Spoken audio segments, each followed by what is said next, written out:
If everyone who's going to wear right. You want to shove it? Of course you do. You want to hit the gin? This is Scroggy Stream behind us, and it's part of our school community. We walk past it every day as we come into school. Thank you. And it needed some love and attention. So, yeah, I asked the school to get involved, and they turned up. It really is a fun day, and I'm actually having so much fun actually, meeting all the lovely parents out here, all the other mums and the dads, and we've got Donald, our school principal, helping out, and we've got heaps of kids running around helping.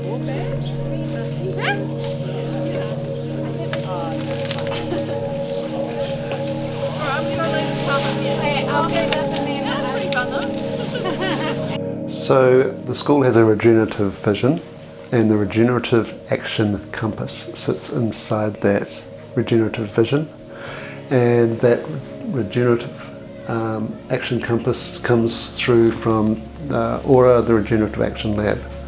So ORA organised a weekend where we as a community came together and talked all of this through as a response to deepening and growing our regenerative vision for the school.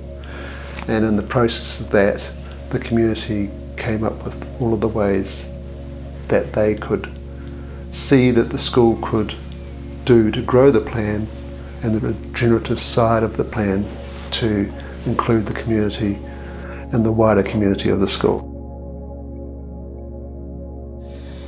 Our contemporary cities and our cultural systems more broadly haven't been designed to work within our planet's ecological systems and limits. And so we're now facing a range of complex crises, including climate change, biodiversity degradation, inequalities, and widespread pollution. But we know how to design cities, neighbourhoods, and communities that do work with and in planetary systems. We know how to make our places, our communities and neighbourhoods, our local whenua, awa and moana, land, rivers and sea, healthier and better for all the communities that live in them, whether human or non-human. We know that to live within our planet's capacities and bring modi or vitality to social and ecological systems, we need to make wide-ranging changes in how our cities work. We know that our cities and wider culture need to make change in 5 key urban systems. We need to move from ecological degeneration to ecological regeneration, from carbon-based energy to zero-carbon energy, from linear take-make-waste economic systems to circular regenerative economies, and from socially, ecologically and culturally disconnected communities to highly connected and resource-filled communities. And at the finer grain of the city, our buildings and built environments need to shift from being ecologically unsustainable to being regenerative as they generate new resource and enhance social and ecological well-being. We're already beginning to test out these changes in our cities and communities, but we do need to speed and scale this change to increase our resilience and stop further damage to our planet's living systems. How can we more quickly shift the way our cities work to gain more resilience and to regenerate systems that have been degraded? One way of scaling this necessary change is through place-based communities taking local action for change. By working as a network, connecting across local families, schools, businesses, councils and community groups, this kind of neighbourhood-scaled change can increase resilience and connection and lead to wider change. Taking action to initiate change isn't easy, as it requires communities to find time to come together in the midst of our often busy lives. But the effect of this community-led action can be powerful and wide-ranging. At the ORA Regenerative Action Lab, we've designed an action compass kit set to help communities to visualise, communicate in action, regeneration and resilience in their own communities. Working with the kit set, communities can get together and build their own compasses and action plans that communicate directions and define actions for modi ora, social and ecological vitality in their place. For ecology, the aim is to improve local stream and catchment wellbeing and health. The daylighting of the stream in 2014 has been the start of regenerating the local ecology, and the results are impactful in many ways, including, for example, in the way the kids are learning to care for the awa in the surrounding environment. Daylighting stream turned what was a playing field that was not able to be used in the winter because it became saturated to a smaller playing field that can be used all round, plus what we see here now. On a wider benefit, it actually, because there's all this volume here and a small pipe draining that away, it reduces flooding to properties on the corner of Northall Road and Fruitvale Road. Flooding frequency and the severity of it has been reduced dramatically.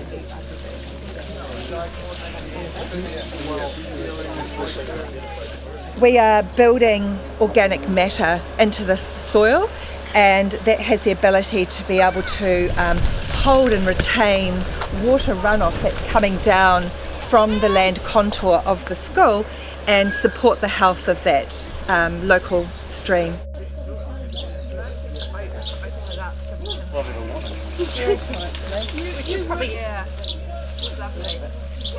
For Ohanga Ora, a regenerative local economy, the Fruitvale community aims to create a resilient and culturally appropriate local food system that supports whānau and ecological health and wellness through sharing of produce and knowledge and the regeneration of the local ecosystem.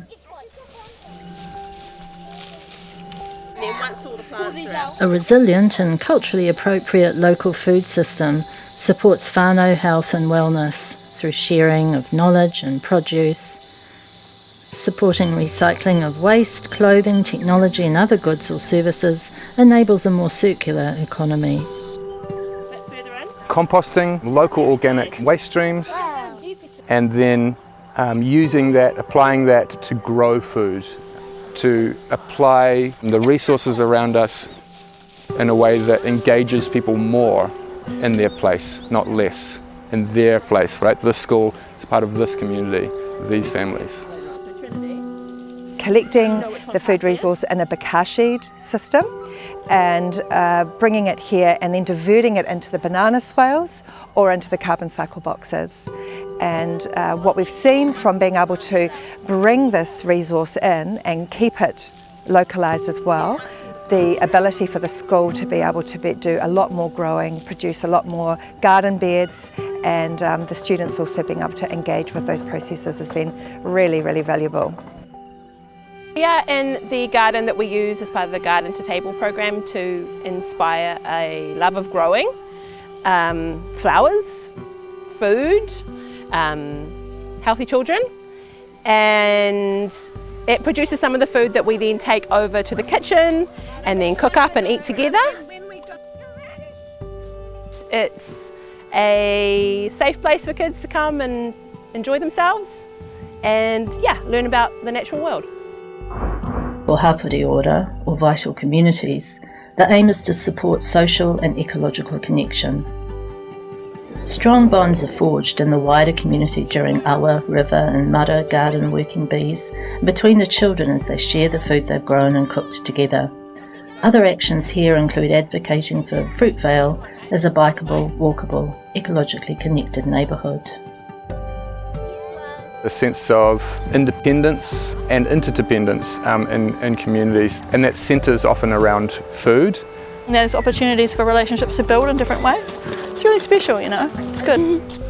What's so nice about them all coming together at the end, it's about the formation of community around the eating, and in all cultures in the world, eating and community are very much integral to the life and health of that community. It's really cool. They sometimes talk to people they wouldn't usually, maybe their teachers or Alex and myself or any volunteers that we have that day.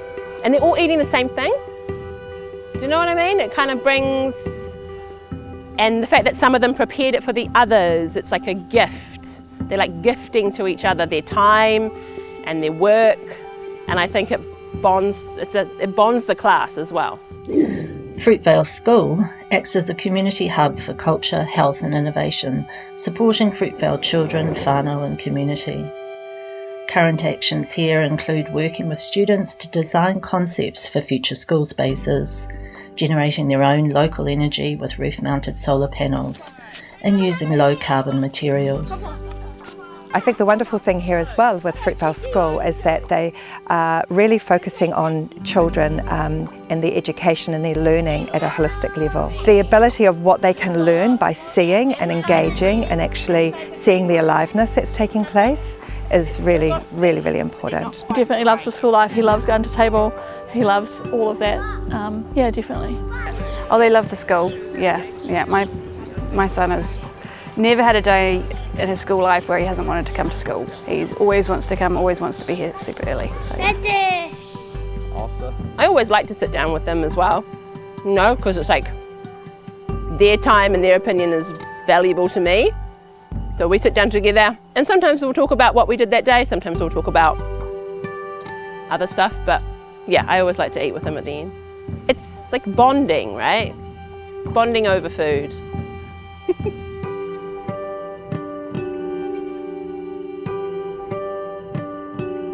Just to see this now and the young people that are getting involved, it's just wonderful. It's really enabling our future generations to understand food growing, nutrient-dense food, and cycling of organic matter back into soil. I love it. Yeah, I think they enjoy it too. So yeah, That's just how we act at Fruitvale. We're kind and yeah. And I think they do feel safer when they feel like they have community. The river is our community as much as the people are our community. So it's like it needs help, so we go and help it. It's a real source of hope for me because I can feel quite powerless inside a world system. But when you bring it down to a school and bring it down to a community, and you know that there are other communities doing similar things, and hopefully eventually all those communities join up and create a much broader effect on the world positively.